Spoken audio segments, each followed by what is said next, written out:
Hello everyone, if you're trying to play Outrageous on your Xbox and you keep getting this error, online connection error, online services are currently unavailable with the error code ARAU0137, then you have come to the right place because in this video I'm going to show you how easy it is to fix that annoying error on Outrageous easily. So first off, you're going to go into your store, you're going to search for Xbox Inside Hub, and then you're going to select all here and click install on all of them, and then you're going to go into previews, you're going to click Xbox Update Preview then, and once you're in there, you're going to click join here.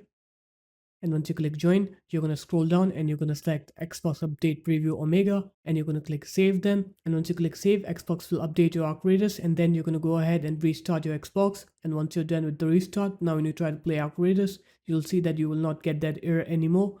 So there it is guys, that's how easy it was. If you guys found this video helpful, make sure to leave a like, comment and subscribe to the channel and I'll see you in my next video. Peace.